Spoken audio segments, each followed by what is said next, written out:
Views of பில்வின் நேயர்களே, உங்கள் அனைவருக்கும் வணக்கம். நான் பில்வின் ரெக்ஸ் வின்சென்ட். கடந்த ஒரு வாரத்திலேயே மிகப்பெரிய பூகம்பங்கள் எல்லாம் தமிழக அரசியல்ல கிளம்பிருச்சுன்னு சொல்லலாம். அதாவது தமிழக வெற்றி கழகத்தின் தலைவர் திரு விஜய் அவர்கள் அந்த கரூர் மக்களை சந்திச்சதா இருக்கட்டும், அதற்கு சில நாட்கள் தாண்டி அஜித்குமார் ஒரு பேட்டி கொடுக்கிறாரு. அந்த பேட்டியில அந்த கரூர் சம்பவத்தை பத்தி பேசுறாரு.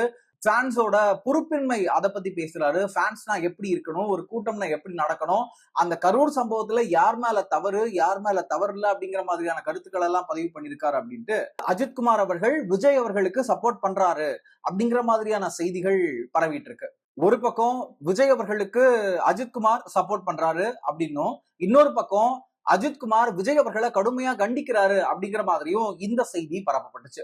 எப்படியோ இந்த செய்திகள் எல்லாமே சமூக ஊடகங்கள் மூலமா காட்டு தீ மாதிரி பரவுச்சு நம்ம தமிழ்நாடு முழுக்க. அப்படி இருக்கிற பட்சத்துல இதன் உண்மைத்தன்மை என்ன, அங்க என்ன நடந்திருக்கு, முதல்ல திரு விஜய் அவர்கள் அந்த கரூர் மக்களை சந்திக்கும் போது என்னென்ன நிகழ்வுகள் நடந்தது அப்படிங்கிறத பார்த்துட்டு அவர்கள் சொன்ன அந்த கருத்தோட உண்மைத்தன்மை என்ன அப்படிங்கிறதையும் நாம கடைசியில பார்க்க போறோம். அதற்கு முன்னாடி நீங்க இன்னும் இந்த சேனலை சப்ஸ்கிரைப் பண்ணல அப்படின்னா கண்டிப்பா சப்ஸ்கிரைப் பண்ணிட்டு பாருங்க. வாங்க வீடியோக்குள்ள போகலாம்.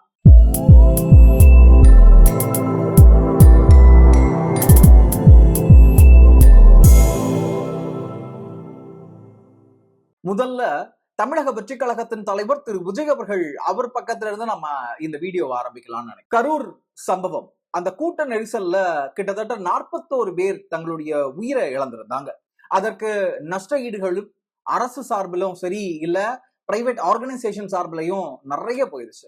அதை தாண்டி தமிழக வெற்றி கழகத்தின் தலைவர் திரு விஜய் அவர்கள் பாதிக்கப்பட்ட ஒவ்வொருவரின் வங்கி கணக்குல 20 லட்சம் ரூபாவை வரவு வச்சிருக்காரு. இப்படி பல விஷயங்களை அந்த கரூர் சம்பவத்தை தொடர்ந்து தமிழக வெற்றி கழகத்தின் தலைவர் திரு விஜய் அவர்களும் அந்த கட்சியின் தொண்டர்களும் செஞ்சுக்கிட்டே இருக்காங்க.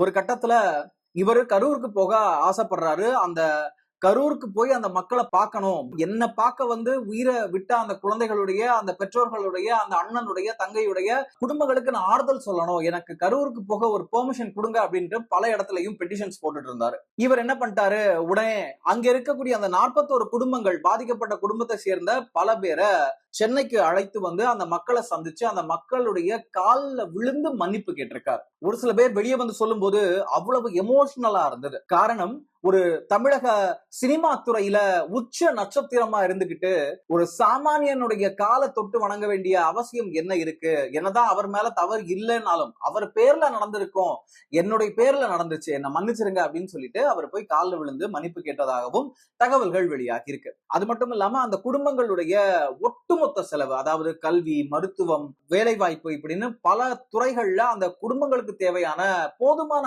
அந்த மாதிரியான உதவிகளை அவங்க 100% தமிழக வெற்றி கழகமும் தமிழக வெற்றி கழகத்தின் தலைவர் திரு விஜய் அவர்களும் ஏற்றிருக்கிறதாகவும் செய்திகள் வெளியாச்சு.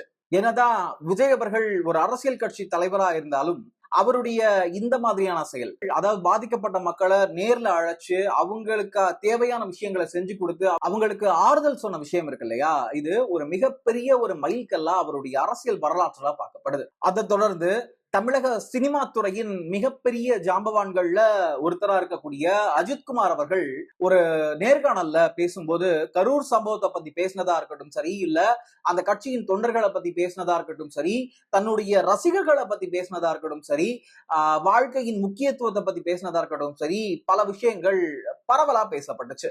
இன்னும் ஒருபடி மேல போய் அந்த கரூர் சம்பவத்துக்கு யார் காரணம்னு நீங்க நினைக்கிறீங்க அப்படின்னு கேட்கப்பட்ட அந்த கேள்விக்கு நம்ம எல்லாருமே தான் காரணம், நம்ம எல்லாருமே பொறுப்பா நம்மளுடைய வேலைகளை பார்த்தோம்னா, நம்ம எல்லாருமே நம்மளுடைய குடும்பத்தை நாம பொறுப்பா பார்த்துக்கிட்டோம்னா இவ்வளவு பெரிய அசம்பாவிதத்தை தடுத்திருக்கலாம், ஒருத்தர் மேல மட்டும் போய் ஏன் பழி போட முயற்சிக்கிறீங்க அப்படின்னு கேட்காம கேட்ட மாதிரி தான் அந்த கேள்வி இருந்தது. அது மட்டும் இல்லாம அதே நிகழ்ச்சியில அவர் மேற்கொண்டு பேசும்போது, ரசிகர்கள் உயிரை கொடுத்துதான் எங்களுக்கு அன்பை காட்டணும்னு எந்தவித அவசியமும் இல்லை, அவங்களுடைய உயிர் எல்லாத்தையும் விட பெருசு, எல்லாத்தையும் விட ரொம்ப முக்கியமான ஒரு விஷயம், ஆகையால அவங்களுடைய குடும்பங்களை ஃபர்ஸ்ட், முதல்ல நான் எப்பவுமே சொல்ற மாதிரி அவங்க குடும்பத்தை ஃபர்ஸ்ட் பாருங்க, அதுக்கப்புறம் என்ன பாருங்க அப்படிங்கிற மாதிரியான செய்தியை மீண்டும் அந்த ஒரு நேர்காணல்ல பதிவு பண்ணியிருக்காரு. இப்போ நம்மளுடைய $1 மில்லியன் கொஸ்டினுக்கு வரலாம். அல்டிமேட் ஸ்டார் அஜித்குமார் அவர்கள் தமிழக வெற்றி கழகத்தின் தலைவர் திரு விஜய் அவர்களுக்கு ஆதரவு தெரிவிக்கிறாரா, இதன் மூலமா அவர் தன்னுடைய ஆதரவை அவருக்கு கொடுக்கிறாரா அப்படிங்கிற அந்த கேள்வி வருது. முதல்ல வர சந்தேகம் என்ன அப்படின்னா, 2 பேருமே திரைத்துறையில நேரடி போட்டியில இருந்தாலும் மறைமுகமா அவங்களுக்குள்ள ஒரு நல்ல நட்பு எப்பவுமே கடந்த காலங்கள்ல ஒரே மாதிரி தான் வளர்ந்துருக்காங்க.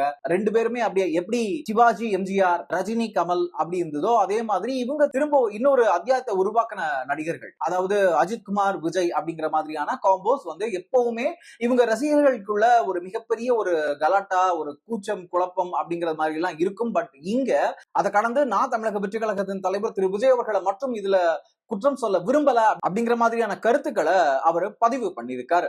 இன்னொரு பாயிண்ட் என்ன அப்படின்னா, தமிழக வெற்றி கழகத்தை பொறுத்த வரைக்கும் இல்ல விஜய் மக்கள் இயக்கத்துக்காக இருக்கட்டும் சரி, அவங்க எப்பவுமே ஆரவாரமான ஒரு கூட்டம். அந்த கூட்டத்தை அப்படியே திரும்பி பார்த்தா அஜித்குமாருக்கு அந்த மாதிரியான கொண்டாட்டங்களோ இல்ல அந்த மாதிரியான திருவிழாக்களோ பிடிக்காது. அவருடைய ரசிகர்களுக்கு அவர் தொடர்ந்து அறிவுறுத்தி இருந்த விஷயத்த திரும்பவும் ஒரு வாட்டி இன்னும் ஆணித்தரமா எல்லாருக்கும் புரியுற மாதிரி சொல்லியிருக்காரோ அப்படிங்கிற கோணத்திலையும் ஒரு சில பேர் பாக்குறாங்க. இன்னும் ஒருபடி மேல போய் இங்க நடக்கக்கூடிய இந்த விஷயங்கள் இருக்கு இல்லையா, இதற்கு உள்ள இடையில வந்து நானும் இதுல இருக்கேன் அப்படின்னு சொல்லிட்டு திமுகவின் அடிமைகள் இருக்காங்க இல்லையா, அவங்க வந்து இல்ல அஜித்குமார் வந்து எங்களுக்கு சப்போர்ட் பண்ணி தான் பேசியிருக்காரு, விஜய ரொம்ப சாடி பேசியிருக்காரு அப்படிங்கிற மாதிரியான புரிதல்கள்ல சமூக ஊடகங்கள்ல பேசிட்டு இருக்காங்க. இன்னும் ஒரு சில பேர் என்ன மாதிரி பேசுறாங்க அப்படின்னா, தமிழக வெற்றி கழகத்தின் தலைவர் திரு விஜய் அவர்களுக்கு அவருடைய நண்பர் திரு அஜித்குமார் அவர்கள் சப்போர்ட் பண்றாரு, இத நாங்க சொல்லிதான் புரிய வைக்கணுமா அப்படிங்கிற மாதிரியான கருத்து மோதல்கள் சமூக ஊடகங்கள்ல நடந்துகிட்டே இருக்கத நம்மளால பார்க்க முடியுது. சோ நேர்களே, கடந்த வாரத்துல ஒரு மிகப்பெரிய பேசு பொருளா பேசப்பட்ட ஒரு விஷயம்னா அது இந்த விஷயம் தான். எண்ட் ஆஃப் த டே யார் யாருக்கு ஆதரவு தெரிவிச்சாலும், யாரு கூட நின்னாலும் நிக்கலனாலும் அவங்களுடைய நோக்கம் நேர்மையா இருக்கு, அவங்க உண்மையாவே மக்களுக்கு சேவை தான் செய்ய வராங்க அப்படின்னா அவங்களுடைய நோக்கமும் அவங்களுடைய பாதையும் தெளிவாகும் அப்படின்னு இங்க பல பேர் சொல்லியிருக்காங்க. அதே மாதிரி இங்க அஜித்குமார் அவர்கள் விஜய் அவர்கள் கூட நின்னாலும் இல்லைனாலும் அவருக்கு சப்போர்ட் பண்ணாலும் பண்ணலனாலும் இங்க மக்கள் என்ன நினைக்கிறாங்களோ அது மட்டும் தான் நடக்க போகுது. இந்த சம்பவம் இருக்கு இல்லையா, திரு அஜித்குமார் அவர்கள் அவருடைய நேர்காணல்ல சொன்ன அந்த ஒரு நபரை மட்டும் நம்ம கார்னர் பண்ணக்கூடாது. அது வந்து விஜய் அவர்கள் நீங்க நினைக்கிறீங்களா, இல்ல அவர் ஒட்டுமொத்தமா எப்பவும் போல வழக்கமா அவர் பேசுற மாதிரிதான் பேசிட்டு போயிருக்காருன்னு நினைக்கிறீங்களா? இங்க தமிழக வெற்றி கழகத்தின் தலைவர் திரு விஜய் அவர்களுக்கு அஜித்குமார் அவர்கள் சப்போர்ட் பண்ணியிருக்காரா இல்லையா? நீங்க உங்களுடைய பார்வையில் என்ன நினைக்கிறீங்க அப்படிங்கறத நம்மளுடைய கமெண்ட் பாக்ஸ்ல லீவ் பண்ணுங்க. மீண்டும் இன்னொரு வீடியோல இந்த மாதிரியான இன்ட்ரெஸ்டிங்கான வீடியோல உங்க எல்லாரையும் வந்து சந்திக்கிறேன். அது வரைக்கும் உங்களிடமிருந்து விடைபெறுவது நான் உங்கள் வில்வின் ரெக்ஸ் வின்சென்ட். நன்றி, வணக்கம்.